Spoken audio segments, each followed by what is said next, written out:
Maybe you should learn English before you work in America. Sebastian Ward's cruel laughter echoed through the upscale restaurant as he mocked the young black waitress standing beside his table. The woman's hands trembled slightly as she held her notepad, her accent thick with what sounded like French mixed with something else he couldn't identify. I apologize, sir. Could you repeat your order, please? Camille asked, her voice barely above a whisper. This is pathetic, Sebastian said loudly, making sure other diners could hear. I'm paying premium prices to eat here, and they hire people who can't even speak the language properly. Camille's dark eyes flashed with hurt, but she maintained her composure. I understand you, sir. I just want to make sure I get your order correct. What country are you even from? Sebastian sneered, leaning back in his chair with the confidence of a man who believed his billions gave him the right to humiliate anyone. Go back to where you came from if you can't handle basic English. The restaurant had gone uncomfortably quiet. Other patrons were staring, some with disapproval at Sebastian's behavior, others simply watching the spectacle unfold. Please, sir, Camille said, her professionalism unwavering despite the public humiliation. Let me take your order. Sebastian was about to deliver another cutting remark, when suddenly, his world went black. If you believe that respect and dignity should be given to everyone regardless of their background, we'd love for you to like and subscribe. Sometimes life has a way of teaching us lessons we never saw coming. Sebastian Ward had always believed that money could buy him anything: respect, power, and the right to treat people however he pleased. At 38 years old, he was the CEO of Ward Enterprises, a tech empire worth over $4 billion. His success had come early and easily, built on a foundation of inherited wealth and ruthless business practices that left little room for compassion or humility. This Tuesday evening found Sebastian at Le Bernardin, one of New York City's most exclusive restaurants. He had chosen this place specifically to impress a potential business partner from Japan, someone whose investment could push his company's valuation even higher.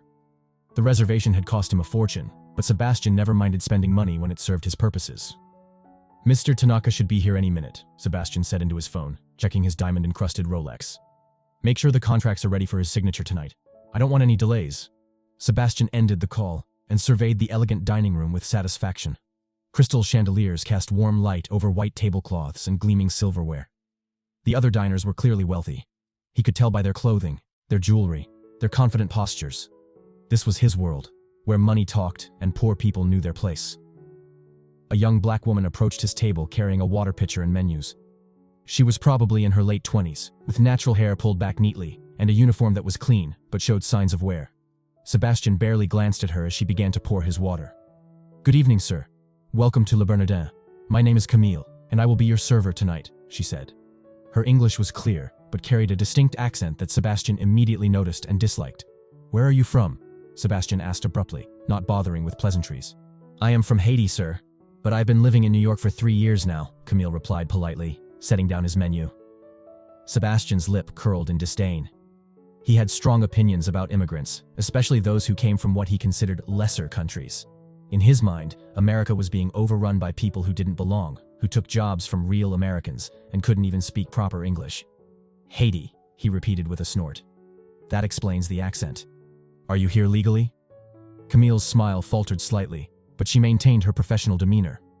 Yes, sir. I am a permanent resident. Would you like to hear about our specials tonight? I doubt you could pronounce them correctly, Sebastian said, loud enough for nearby tables to hear. This is supposed to be a high-end establishment. Why are they hiring people who can barely speak English? Several other diners turned to look, some with expressions of discomfort at Sebastian's rudeness. But Sebastian thrived on attention, especially when it reinforced his sense of superiority. Camille took a deep breath, her hands clasping the menu tightly. I speak 3 languages, sir. English, French, and Haitian Creole. I am doing my best to provide you with excellent service. 3 languages? Sebastian laughed mockingly. French and some island gibberish don't count. This is America. If you want to work here, you need to speak American English properly, not whatever broken version you learned. The insult hit its mark. Camille's eyes showed a flash of pain, but she quickly composed herself. Sebastian noticed and felt a surge of satisfaction. He enjoyed putting people in their place, especially those he considered beneath him. I apologize if my accent makes you uncomfortable, sir. Perhaps another server would be better suited to assist you, Camille said quietly. No, Sebastian said with a cruel smile. I want you to take my order. It'll be entertaining to see how badly you mess it up. Camille nodded reluctantly and pulled out her notepad. What would you like to drink this evening? I'll have a 1996 Dom Perignon, Sebastian said, deliberately choosing an expensive wine and speaking quickly. And make sure it's properly chilled. I don't want some warm champagne because you people don't know how to handle fine beverages. Yes, sir. The 1996 Dom Perignon, properly chilled, Camille repeated carefully, writing it down. Sebastian watched her write, looking for any mistake he could criticize. When she finished, he continued with his verbal assault. You know what I don't understand? He said, leaning back in his chair. Why restaurants like this hire people like you? This place charges $200 per person, and they give us servers who sound like they just got off the boat. The comment was loud enough that several nearby tables could hear clearly. An elderly couple at the next table exchanged disapproving glances, and a young woman dining alone looked up from her phone with a frown. But Sebastian was too absorbed in his own sense of superiority to notice or care about their reactions. Sir, I have been working in restaurants for over 2 years. I know the menu very well and I will make sure your dining experience is perfect, Camille said, her voice steady despite the obvious hurt in her eyes. 2 whole years, Sebastian said sarcastically. Wow, such experience. Tell me, what did you do in Haiti? Let me guess. Nothing that required any real skills or education. This line of attack was particularly cruel because Sebastian knew nothing about Camille's background, her education, or her circumstances. He was simply making assumptions based on his own prejudices and using them to hurt someone who couldn't fight back without risking her job. Camille's jaw tightened, and for a moment, Sebastian thought she might finally lose her composure. But instead, she surprised him with her response. In Haiti, I worked in healthcare, sir, but I had to leave my country due to difficult circumstances. I am working here to support myself while I work on having my credentials recognized in the United States. Sebastian snorted. Healthcare? What, were you a janitor in a hospital? I was a medical doctor, sir, Camille said quietly. The admission caught Sebastian off guard for just a moment, but he quickly recovered his composure. In his arrogant mind, there was no way this woman serving tables could possibly be a real doctor. A doctor? He laughed loudly. Right. And I'm sure you went to some excellent medical school in Haiti. What do they teach there? How to cure diseases with voodoo? The racist comment drew audible gasps from nearby tables. The elderly man at the next table stood up and walked over. Excuse me, the man said firmly, but your behavior is completely inappropriate. This young lady is trying to do her job, and you have no right to speak to her this way. Sebastian turned to face the stranger with irritation. Mind your own business, old man. I'm paying good money to eat here, and I have every right to expect proper service. Proper service doesn't give you the right to be racist and cruel, the man replied. You should be ashamed of yourself. I'm not racist, Sebastian said defensively. I'm just pointing out that people should learn to speak English properly if they want to work in America.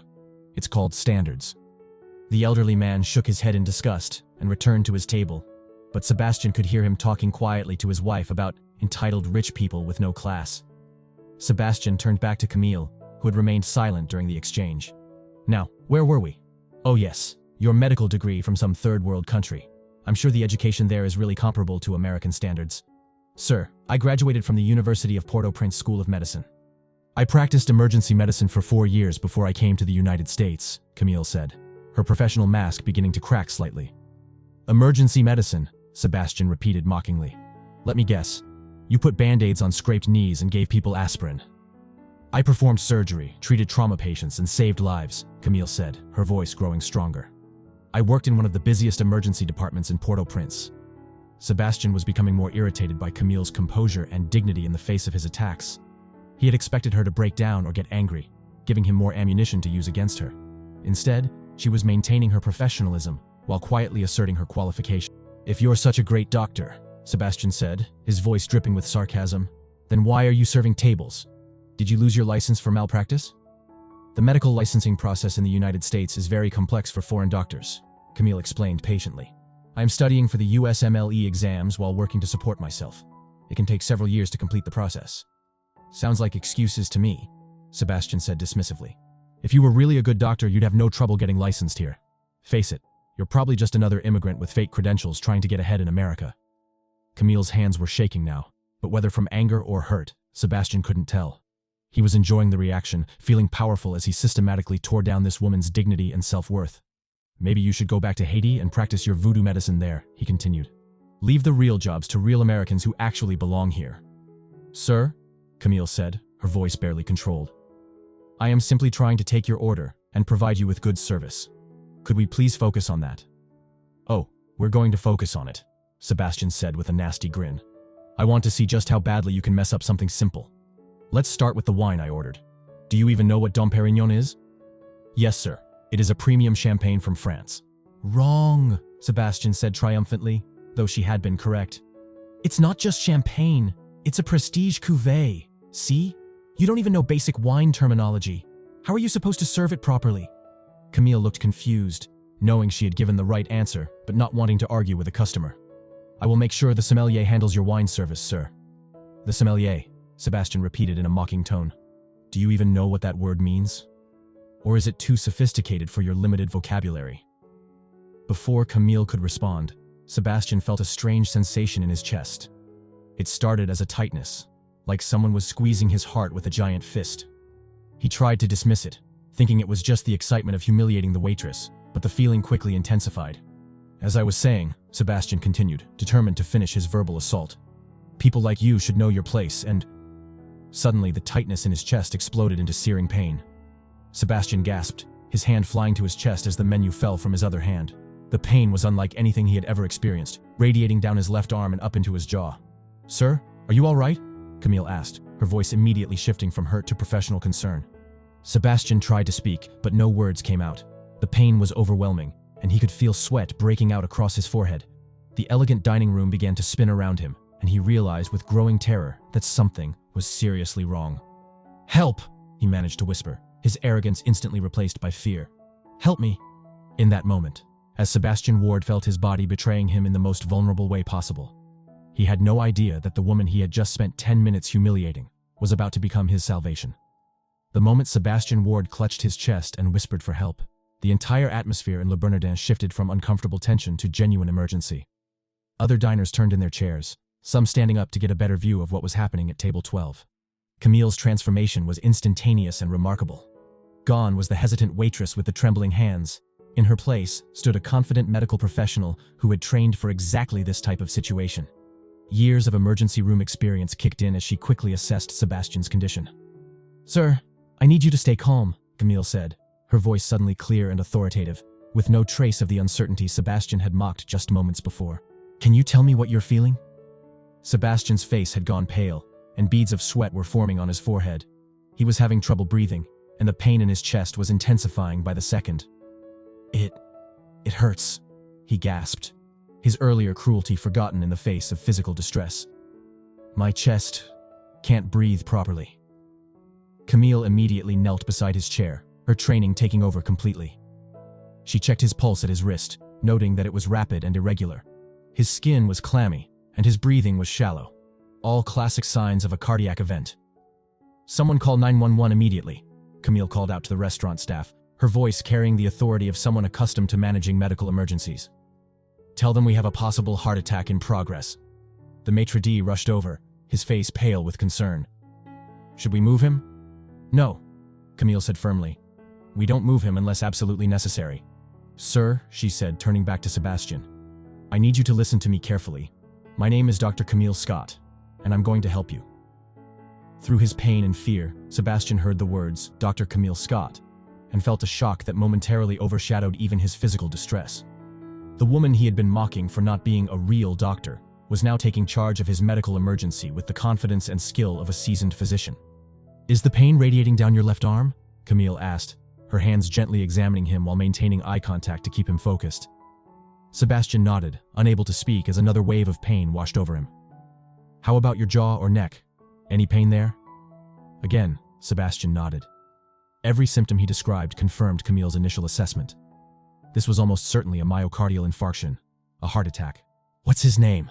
Camille asked the maitre d', who was hovering nearby with obvious anxiety. Mr. Sebastian Ward, the man replied. He's one of our regular customers. Very important businessman. Camille filed away the information, but remained focused on her patient. Status and wealth meant nothing in a medical emergency. Only the immediate needs of the person in distress mattered. Sebastian, Camille said, using his first name to establish a personal connection. I know you're scared, but I need you to stay with me. Have you ever had heart problems before? Sebastian shook his head weakly. Despite being in his late 30s, he had always assumed his wealth could protect him from health problems. He ate expensive food, belonged to exclusive gyms, and had the best insurance money could buy.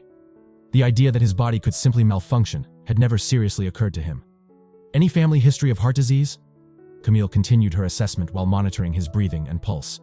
My father, Sebastian managed to say between labored breaths. Heart attack. At 45. Okay, that's important information. Are you taking any medications?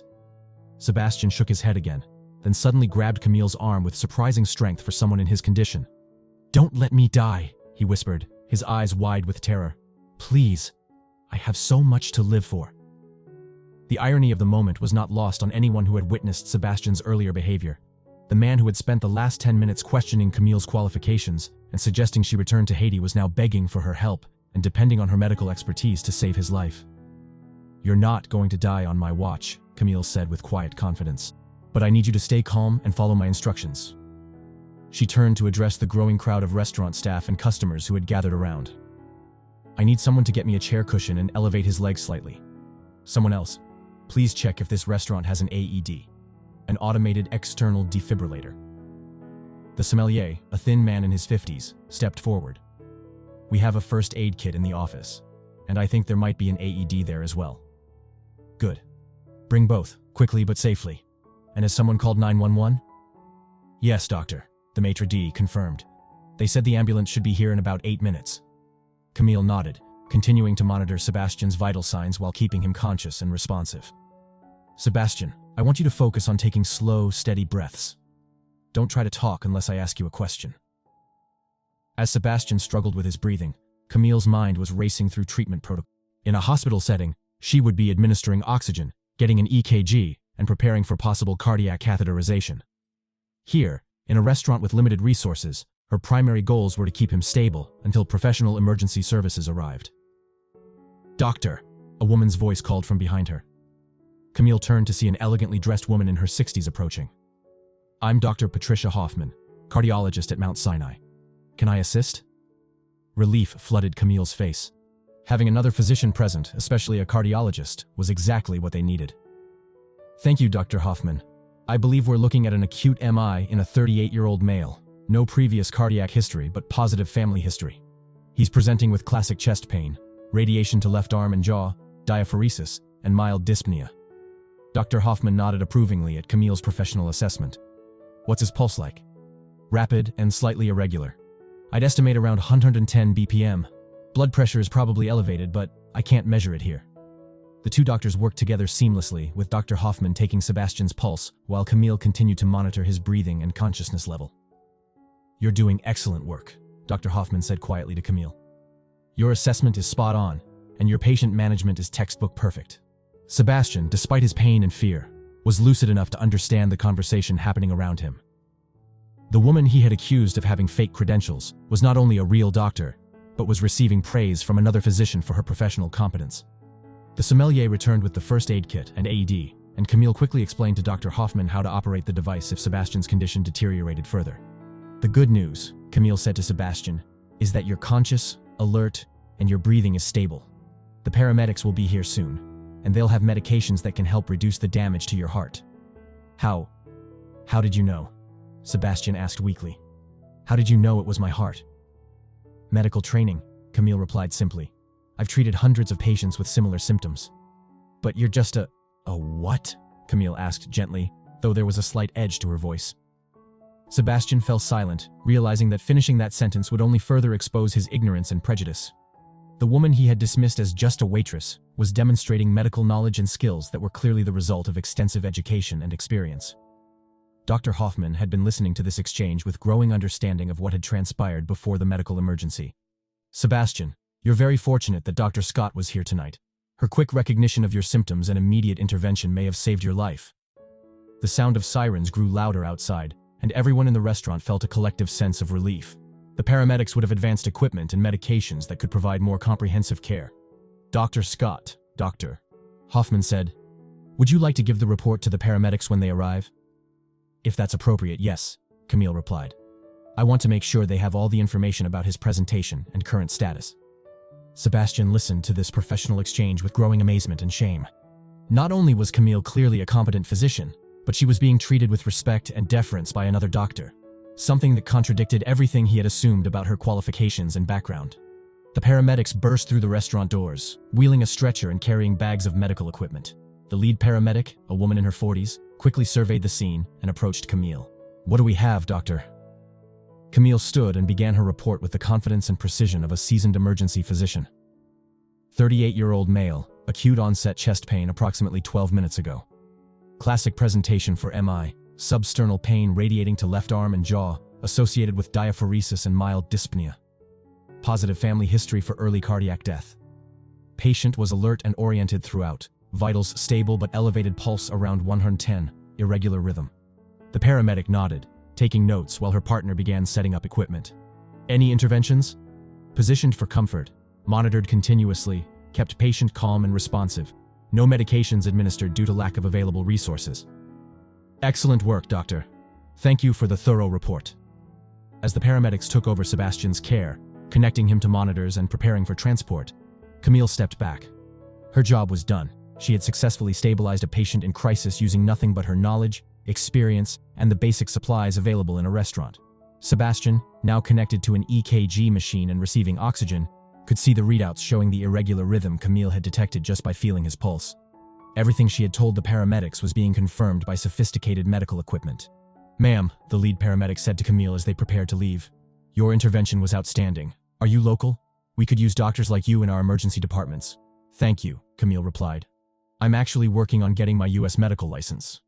I'm originally from Haiti." The paramedic smiled. "Well, Haiti's loss is our gain. You clearly know what you're doing." As they wheeled Sebastian toward the ambulance, he managed to catch Camille's eye one last time. The look on his face was no longer one of arrogance or superiority. It was a mixture of gratitude, shame, and dawning realization of how completely wrong he had been about everything.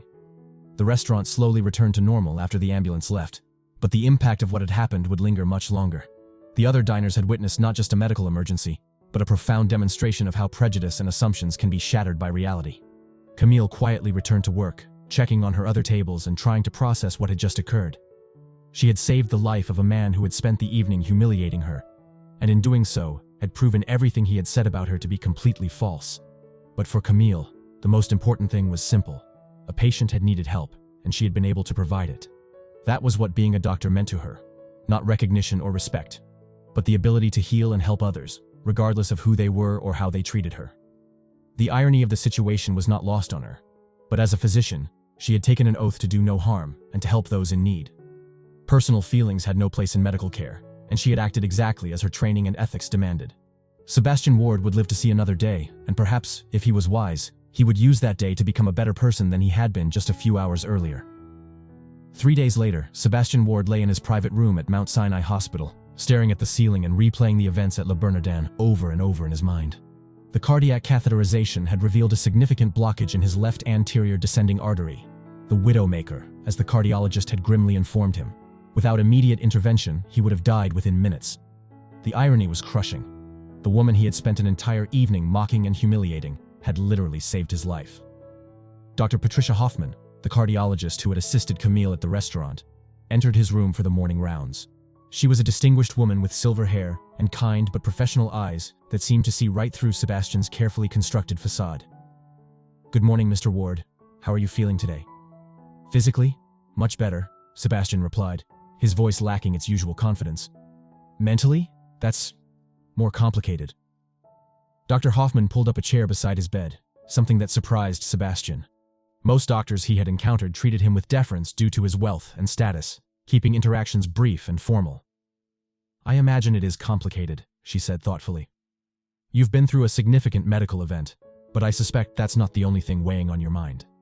Sebastian looked at her carefully. "You were there that night. You saw what happened before." "I saw a man being unnecessarily cruel to a woman who was simply trying to do her job, Doctor," Hoffman said directly. "And then I saw that same woman save his life with remarkable skill and professionalism." The blunt assessment made Sebastian wince, but he couldn't argue with it. "I keep thinking about what she must have felt, standing there listening to me question her qualifications, her intelligence, her right to be in this country, and all the while, she probably knew more about medicine than I'll ever know about anything." "Dr. Scott is exceptional," Dr. Hoffman confirmed. "I've practiced cardiology for over 30 years, and her assessment of your condition was flawless. Her intervention was textbook perfect, and her composure under pressure was remarkable." "Dr. Scott," Sebastian repeated. "I spent the whole evening calling her just Waitress, or not addressing her by name at all. I didn't even think of her as a real person, just someone I could use to make myself feel superior. Dr. Hoffman studied Sebastian's face, noting the genuine distress there. In her years of practice, she had seen many wealthy and powerful patients, and she had learned to distinguish between superficial remorse and real self-reflection. "What are you planning to do about it?" she asked simply. The question caught Sebastian off guard. I don't know. What can I do? I was horrible to her. I said things that were racist, classist, and just plain cruel. How do you apologize for that kind of behavior? That's a question you'll have to answer for yourself, Dr. Hoffman replied. But I will say this. Dr. Scott could have chosen to let you handle your medical emergency without her help. You had just spent 10 minutes telling her she didn't belong in America and questioning her qualifications. Most people would have been tempted to walk away. But she didn't. No, she didn't. She saw a human being in distress, and she responded as a physician. That tells you something about her character, doesn't it? Sebastian nodded slowly. It tells me she's a better person than I am. Dr. Hoffman stood to leave, but paused at the door. Mr. Ward, you're getting a second chance at life, literally. What you do with that chance is up to you. After Dr. Hoffman left, Sebastian spent the rest of the morning thinking about her words. He had always believed that his success in business was evidence of his superiority over others. He had never considered that his wealth and status might actually be blinding him to the value and capabilities of people he considered beneath him. Around noon, Sebastian's assistant, Jennifer, arrived with his laptop and a stack of business documents. She was the efficient woman in her 40s who had worked for Sebastian for over 5 years, managing his schedule and communications with the dedication of someone who was well compensated for her discretion. The Tanaka deal is still on hold, Jennifer reported, as she set up his temporary office in the hospital room. His people are concerned about your health and want assurance that you'll be able to fulfill your commitments.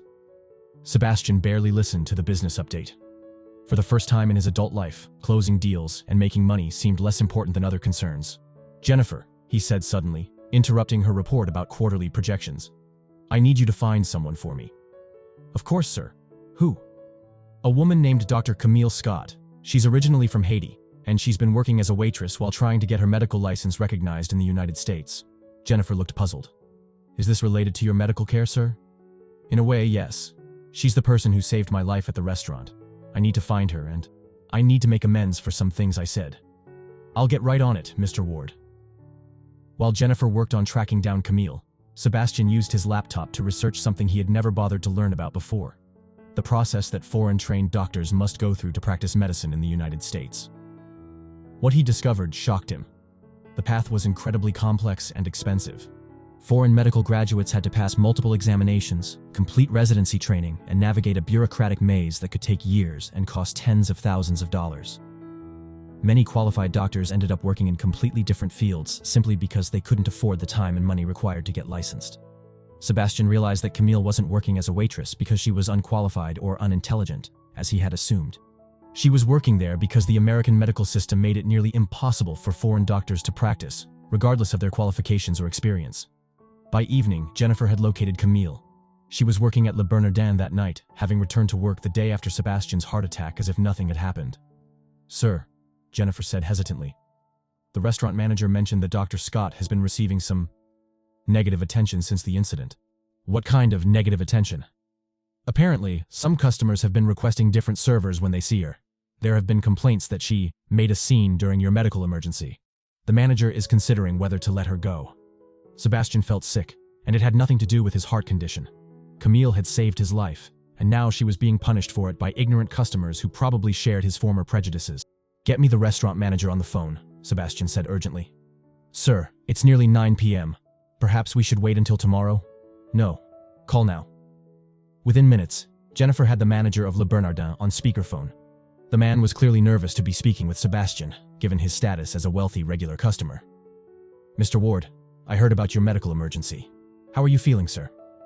I'm fine, thanks to Dr. Scott. I understand there have been some complaints about her performance that night? Well, sir, some customers felt that the situation was handled inappropriately. They come to Le Bernardin for a quiet, elegant dining experience, not medical emergencies. Sebastian felt his blood pressure rising, and not in a good way. Let me be very clear about something. Dr. Scott didn't create a medical emergency. She resolved one. She probably saved my life with her quick thinking and professional competence. Of course, sir. But some guests have expressed concerns about what? About having a qualified doctor available when someone needs medical help? About having staff members who are intelligent and skilled enough to handle crisis situations? The manager fell silent, clearly unsure how to respond. Here's what's going to happen, Sebastian continued, his voice taking on the authoritative tone he used in business negotiations. You're going to make it very clear to your staff and any customers who complain that Dr. Scott is an excellent employee who acted with remarkable professionalism during a medical emergency. If anyone has a problem with that, they can find somewhere else to eat. Yes, sir, of course. And one more thing. I want to make a reservation for tomorrow night. Same table where the incident occurred, and I specifically want Dr. Scott to be my server. After ending the call, Sebastian lay back in his hospital bed, exhausted by the conversation, but feeling more purposeful than he had in days. He had a plan, though he wasn't entirely sure it would work. The next evening, Sebastian was discharged from the hospital with strict instructions about diet, exercise, and medication. Against his doctor's advice to rest at home, he had Jennifer drive him directly to Le Bernardin. The restaurant was busy as usual, filled with wealthy New Yorkers enjoying expensive meals and fine wine. Sebastian was seated at the same table where his heart attack had occurred, and he felt a strange mixture of anxiety and anticipation as he waited for Camille to appear. When she approached his table, Sebastian was struck by how composed she looked. Her uniform was perfectly pressed, her smile was professional, and there was no trace of the distress he had caused her just a few days earlier. "Good evening, Mr. Ward," Camille said politely. "It's good to see you looking well." "Thank you," Sebastian replied, finding himself oddly nervous. I wanted to come back to this table specifically because I owe you an apology." Camille's professional smile faltered slightly. "Sir, that's not necessary. I was just doing what anyone would do in that situation." "No," Sebastian said firmly. "That's not true. You did what a trained medical professional would do. You did what someone with exceptional skill and compassion would do. And you did it for someone who had just spent 10 minutes being cruel and disrespectful to you." Camille remained silent, but Sebastian could see that his words were having an impact. "I was wrong," Sebastian continued, "about everything. About your qualifications, about your intelligence, about your right to be in this country. I was ignorant, prejudiced, and cruel, and I'm deeply sorry." "Mr. Ward," Camille said quietly, "I appreciate your apology. But I want you to know that I didn't help you because I expected an apology or recognition. I helped you because you needed medical attention, and I had the training to provide it." "I know," Sebastian said, "and that makes what you did even more remarkable. It also makes my behavior even more inexcusable." For the first time since approaching his table, Camille's professional composure softened slightly. "We all make mistakes, Mr. Ward. What matters is what we learn from them." Sebastian nodded, but he knew that this conversation was just the beginning. Words were easy, actions were what really mattered, and he was determined to make sure his actions moving forward would be very different from his behavior in the past. "Dr. Scott," he said, using her title intentionally, "I'd like to order dinner. And if you have time later, I'd very much like to hear about your experiences as a physician in Haiti." For the first time in their brief acquaintance, Camille smiled at Sebastian with genuine warmth instead of professional politeness. "I would like that very much, Mr. Ward." 2 weeks after Sebastian's return to Le Bernardin, his perspective on life had undergone a dramatic transformation. The conversation with Camille that evening had opened his eyes to realities he had never considered, and he found himself unable to focus on business as usual. Sebastian had learned that Camille worked double shifts 6 days a week, serving tables during the day at a downtown cafe and working evenings at Le Bernardin. Despite this grueling schedule, she was also studying for the United States Medical Licensing Examination, a series of tests that foreign doctors must pass to practice in America. The USMLE costs over $3,000 just for the examination fees, Camille had explained during their conversation. And that doesn't include the study materials, review courses, or the time off work I would need to take the tests. For someone working in restaurants, it might as well be $1 million. Sebastian had listened with growing amazement and shame as Camille described her situation. In Haiti, she had been an emergency room physician at the largest hospital in Port-au-Prince. She had performed surgeries, treated trauma patients, and saved lives on a daily basis. But in America, her medical degree was essentially worthless without passing the licensing examinations and completing a residency program. "Why did you leave Haiti?" Sebastian had asked gently. Camille's expression had grown sad. "There was political violence. My hospital was attacked, and several of my colleagues were killed. I received threats because I had treated patients from different political groups. I didn't want to choose sides. I just wanted to help sick people. But in Haiti, sometimes even that becomes political." The story had haunted Sebastian for days. Here was a woman who had fled violence and persecution, who was trying to rebuild her career in a new country. And his first instinct had been to mock her accent and question her right to be in America. Now, Sebastian sat in his corner office overlooking Manhattan. But instead of reviewing quarterly reports or planning new acquisitions, he was researching medical licensing requirements and immigrant physician programs. His assistant Jennifer had become accustomed to his new interests, though she remained puzzled by his sudden concern for foreign doctors. "Sir," Jennifer said, entering his office with a folder, "I have the information you requested about scholarship programs for foreign medical graduates." Sebastian looked up from his computer, where he had been reading about the American Medical Association's policies regarding international physicians. "What did you find?" "There are several programs that provide financial assistance for the USMLE exams and residency applications, but most have very limited funding and long waiting lists. The average wait time for assistance is 18 to 24 months. Sebastian frowned. Camille couldn't wait 2 years to take her licensing exams. She was already struggling financially, and her medical knowledge might become outdated if she spent too much more time away from clinical practice. "What about private funding? Are there organizations that accept donations specifically for this purpose?" "A few, but they're typically small nonprofits with minimal resources. Most focus on providing basic support rather than comprehensive assistance." Sebastian leaned back in his chair, thinking. He had spent his entire career accumulating wealth, but what good was money if it couldn't be used to solve problems that really mattered? "Jennifer, I want you to set up a meeting with the best education lawyer in New York. Someone who specializes in medical licensing and immigration issues." "Yes, sir. May I ask what this is regarding?" "I'm thinking about starting a foundation. Something to help qualified foreign doctors get licensed to practice in the United States." Jennifer made notes but looked confused. "Is this related to Ward Enterprises' business strategy?" "No," Sebastian said. "This is personal."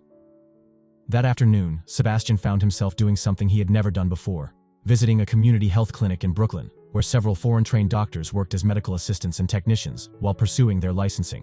The clinic served a predominantly immigrant population, and Sebastian was struck by the dedication of the staff, despite their obviously limited resources. Dr. Maria Santos, the clinic director, was a petite woman from El Salvador, who had completed her residency training after immigrating to the United States 15 years earlier.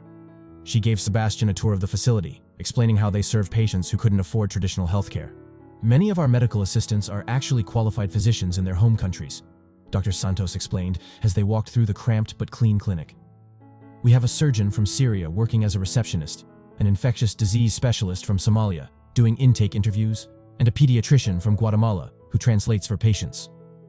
"Why can't they practice medicine here?" Sebastian asked, though he was beginning to understand the answer. "The licensing process is designed to be difficult and expensive. It keeps the number of practicing physicians artificially low, which protects the incomes of doctors who are already established. But it also means we have a shortage of physicians while qualified doctors drive taxis or serve tables." Sebastian thought about Camille, working exhausting hours in restaurants while people who needed medical care went without treatment because there weren't enough doctors available. "What would it take to change this system?" he asked. Dr. Santos smiled sadly. "Political will, mostly. The medical establishment benefits from the current system, so there's little incentive to reform it. Individual physicians can navigate the process if they have enough money and support, but systemic change would require challenging some very powerful interests." As Sebastian left the clinic, he realized that helping Camille pass her licensing exams was just the beginning. The real challenge was addressing a system that wasted human talent and denied healthcare to people who needed it. That evening, Sebastian returned to Le Bernardin, but this time he wasn't there as a customer. He had asked to meet with the restaurant's owner, Jean-Claude Moret, a successful French restaurateur who had built a small empire of high-end establishments. "Mr.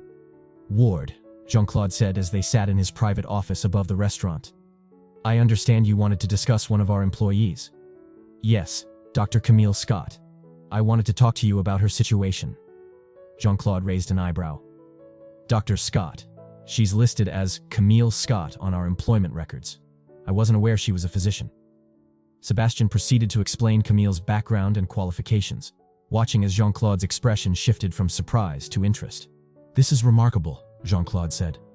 "I've always noticed that Camille handles difficult situations with unusual composure, but I had no idea she was a trained physician. She's working here because she can't afford to take her licensing exams. She needs the income from 2 restaurant jobs just to pay rent and buy food." Jean-Claude was quiet for a moment. "What are you proposing, Mr. Ward?" "I'd like to sponsor her licensing process, pay for her exams, study materials, and living expenses while she prepares and applies for residency positions. But I want to do it in a way that preserves her dignity and doesn't make her feel like a charity case.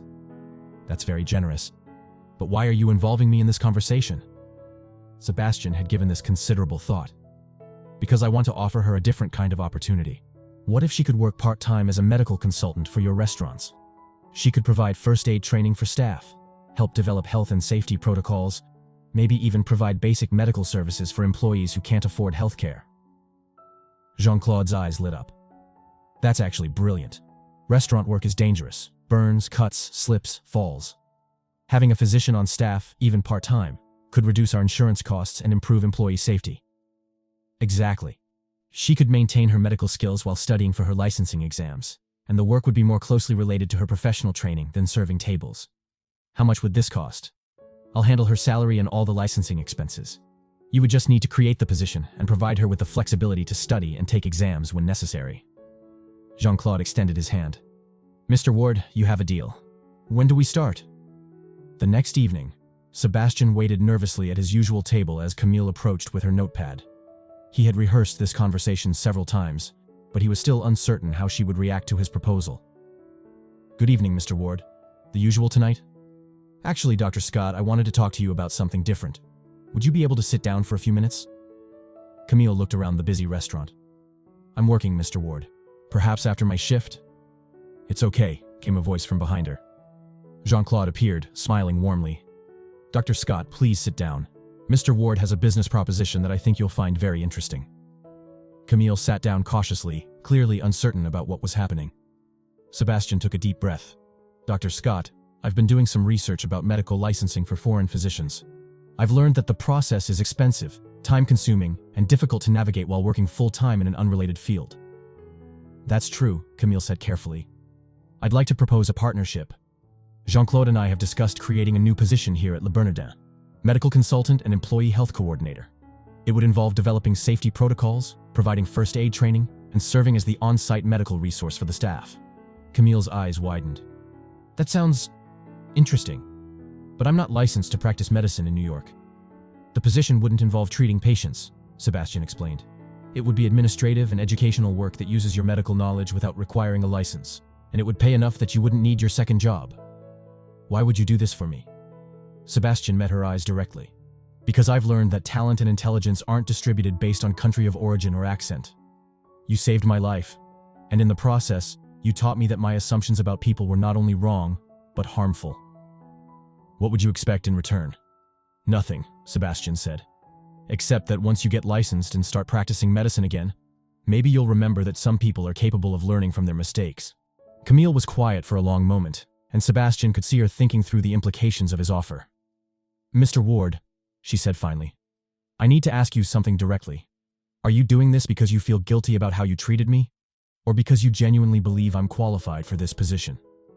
It was exactly the question Sebastian had hoped she would ask, because it meant she was taking the offer seriously rather than dismissing it outright. Both, he answered honestly. I do feel guilty about my behavior, and I should. But more importantly, I've spent the last 2 weeks learning about your qualifications and the obstacles facing foreign physicians.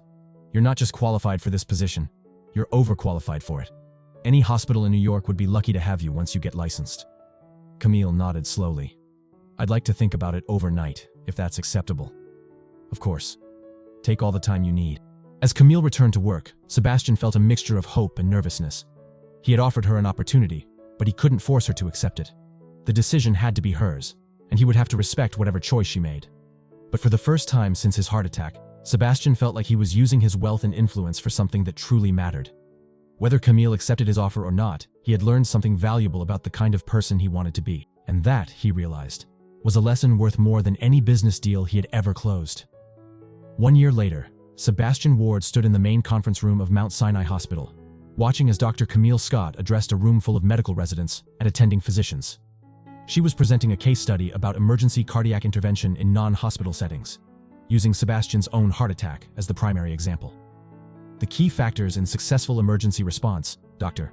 Scott explained to her attentive audience, are rapid recognition of symptoms, immediate assessment of the patient's condition, and decisive action based on clinical knowledge rather than available equipment. Sebastian smiled as he listened to Camille speak with the confidence and authority of a physician in her natural element. She had passed all 3 steps of the USMLE with exceptional scores and had been accepted into the Emergency Medicine Residency Program at Mount Sinai, one of the most competitive programs in the country. Dr. Scott, one of the residents asked, "What would you say was the most challenging aspect of managing this emergency in a restaurant setting?" Camille paused thoughtfully. Actually, the medical aspects were straightforward. The challenging part was overcoming the patient's initial assumptions about my qualifications based on my job title and accent. A few people in the audience chuckled, but Sebastian felt a familiar pang of shame. Even a year later, remembering his behavior that night was painful. After the presentation, Sebastian approached Camille as she gathered her materials. "Outstanding presentation, Dr. Scott. Your residents are lucky to learn from you." "Thank you, Mr. Ward. And thank you for being willing to let me use your case as a teaching example. I know it can't be comfortable having your medical emergency discussed in academic settings. If it helps train better doctors, I'm happy to contribute," Sebastian replied. "How are you finding the residency program?" "Challenging, but wonderful. It feels incredible to be practicing medicine again, even as a trainee. I had forgotten how much I missed the intellectual stimulation and the ability to directly help patients." Sebastian nodded. Over the past year, he had watched Camille transform from an overworked waitress struggling to make ends meet into a confident medical professional who was clearly thriving in her chosen field. "I have some news I wanted to share with you," Sebastian said. "The Ward Foundation for International Medical Professionals officially launched last week." Camille's eyes lit up. "That's wonderful! How many physicians will you be able to help?" "The initial cohort will be 20 doctors, but we're planning to expand significantly once the program is established. We're providing full funding for licensing exams, study materials, and living expenses during the application process." The foundation had been Sebastian's primary focus for the past 6 months. Working with education lawyers and immigrant rights advocates, he had created a comprehensive program to help foreign-trained physicians navigate the complex licensing process. The foundation also provided mentorship, networking opportunities, and job placement assistance. "Have you selected the first group of recipients yet?" "We have. Actually, I was hoping you might be interested in serving as a medical advisor to the foundation. We need someone who understands the licensing process from personal experience to help guide our programming." Camille smiled. "I would be honored to help. This kind of program could have saved me years of struggling and uncertainty." As they walked through the hospital corridors, Sebastian reflected on how much his life had changed since that evening at Le Bernardin. His heart attack had been a medical crisis, but it had also been the beginning of a personal transformation that had affected every aspect of his life. "Dr. Scott," Sebastian said as they reached the elevator, "can I ask you something personal?" "Of course. Do you ever think about what might have happened if I hadn't had that heart attack? If we had just continued with that awful conversation and never seen each other again?" Camille considered the question seriously. "I think about it sometimes. You probably would have continued believing the things you believed, and I would have continued struggling with the licensing process without help. Do you think I would have eventually learned to see people differently? Or would it have taken another crisis to change my perspective?" "I don't know," Camille said honestly. "But I've learned that people are capable of change when they're willing to examine their assumptions and admit when they're wrong. The heart attack didn't change who you are fundamentally. It just gave you a reason to look at yourself more honestly." They rode the elevator in comfortable silence until Sebastian spoke again. "I've been thinking about expanding the foundation's mission beyond just medical licensing." "What do you mean?" "I mean addressing the broader issues that force qualified professionals to work in jobs that don't utilize their skills. Language barriers, credential recognition, networking opportunities. There are probably thousands of engineers, teachers, scientists, and other professionals driving taxis or cleaning offices because they can't navigate the systems that would allow them to practice their professions here." Camille nodded enthusiastically. "That's a much bigger challenge, but also a much bigger opportunity. Imagine how much talent is being wasted simply because of bureaucratic obstacles and discrimination." "Exactly. And imagine how much society benefits when we actually utilize people's skills and knowledge instead of judging them based on their accents or countries of origin." As they exited the elevator, Sebastian saw Dr. Patricia Hoffman approaching from the cardiac unit. "Mr. Ward, how are you feeling? It's been a while since your last checkup." "I'm doing well, Dr. Hoffman. Regular exercise, proper diet, medication compliance, everything you and Dr. Scott recommended." Dr. Hoffman smiled at Camille. "And how is our newest emergency medicine resident? Are you enjoying being back in clinical practice?" "Very much so. It's challenging to readjust to the pace and protocols of American medicine, but the intellectual stimulation is incredible." "Dr. Scott has been making quite an impression," Dr. Hoffman told Sebastian. Her attending physicians are already talking about her exceptional diagnostic skills and calm demeanor under pressure. That doesn't surprise me at all, Sebastian replied. I've seen her work under pressure. Dr. Hoffman laughed. Yes, I imagine you have a unique perspective on Dr. Scott's emergency medicine capabilities. As Dr. Hoffman continued on her rounds, Sebastian and Camille walked toward the hospital's main entrance. Dr. Scott, I have a confession to make, Sebastian said as they reached the lobby. What's that? I still eat at Le Bernardin regularly. Jean-Claude saved our table, table 12. And he tells me it's become known as the table where the doctor saved the billionaire. Apparently it's become something of a good luck charm for other diners. Camille laughed. I hope that's not the only reason people remember that evening. It's not. At least not for me. I remember it as the night I learned that intelligence, competence, and worth have nothing to do with job titles or accents. I remember it as the night someone I had treated terribly chose to save my life anyway. And I remember it as the night someone learned that first impressions can be completely wrong, and that people are capable of changing their minds when presented with new information. They had reached the hospital's main entrance, where Sebastian's driver was waiting. But before getting into his car, Sebastian turned back to Camille. Dr. Scott, can I ask you one more question? Of course. That night at the restaurant after I collapsed, did you hesitate at all? Even for a second, did you think about not helping me because of how I had treated you? Camille met his eyes directly. No, Mr. Ward. I didn't hesitate. You were a patient who needed medical attention, and I was a physician who could provide it. Everything else was irrelevant. Even after everything I said? Especially after everything you said. Helping you wasn't about forgiving your behavior or condoning your attitudes. It was about upholding the principles I swore to follow when I became a doctor. Sebastian nodded, understanding. First, do no harm. First, do no harm, Camille agreed. But also, treat every patient with dignity and provide the best care possible regardless of personal feelings or circumstances. As Sebastian's car pulled away from the hospital, he reflected on the journey that had brought him to this point. A year ago, he had been a wealthy, arrogant man who believed his success gave him the right to judge and demean others. Today, he was still wealthy, but his wealth had become a tool for creating opportunities rather than asserting dominance. The Ward Foundation was just the beginning. Sebastian had plans to expand into other areas: education, housing, legal services, anything that could help qualified, talented people overcome the barriers that prevented them from contributing their skills to American society. But beyond the foundation and the programs, Sebastian had learned something more personal and valuable. He had learned that true success wasn't measured by the money you accumulated or the power you wielded over others. It was measured by the positive impact you had on other people's lives and the degree to which you used your advantages to benefit society rather than just yourself. 6 months later, Sebastian found himself back at Le Bernardin. But this time the occasion was special. The Ward Foundation was hosting its first annual gala to celebrate the achievements of foreign-trained professionals who had successfully navigated the licensing and credentialing process with the Foundation's support. Dr.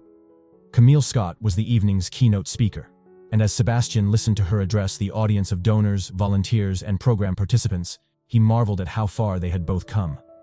A year and a half ago, Camille said to the assembled crowd, I was working as a waitress, struggling to save money for medical licensing exams while dealing with people who questioned my qualifications and my right to be in this country.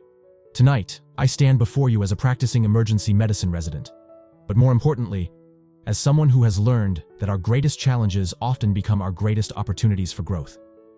She looked directly at Sebastian, who was seated at a table near the front of the room. I learned that lesson from someone who taught me that people are capable of fundamental change when they're willing to examine their assumptions and challenge their prejudices. Sometimes our harshest critics become our strongest supporters, and sometimes our most difficult experiences lead to our greatest triumphs.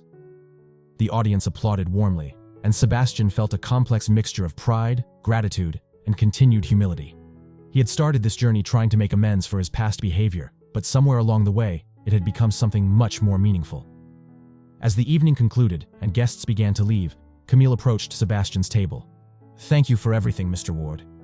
Not just the foundation and the opportunities, but for showing me that people really can change. Thank you, Dr. Scott, for saving my life in more ways than one, and for teaching me that the most important education happens when we're willing to learn from people we initially underestimate. They shook hands, and Sebastian realized that this was probably the end of their regular interactions. Camille was now established in her medical career, and the foundation was running smoothly with professional staff. Their paths might cross occasionally, but the intense collaboration of the past year was naturally coming to an end. Dr. Scott, Sebastian said as she prepared to leave, I hope you know that watching your success this year has been the most rewarding experience of my business career. And I hope you know that your willingness to change and grow has restored my faith in people's capacity for transformation." As Sebastian watched Camille leave the restaurant where their story had begun, he reflected on the profound truth that sometimes our worst moments can become the catalysts for becoming our best selves. His heart attack had nearly killed him, but it had also saved him from a life of arrogance, prejudice, and wasted opportunity. He pulled out his phone and called his driver, ready to go home to an apartment that was no longer just a display of wealth, but a place where he planned programs that would help hundreds of talented people rebuild their careers and contribute their skills to their new country. Sebastian Ward had learned that true power came not from the ability to humiliate others, but from the opportunity to lift them up. And that lesson, taught by a Haitian doctor who had every reason to let him die but chose to save him instead, had changed everything.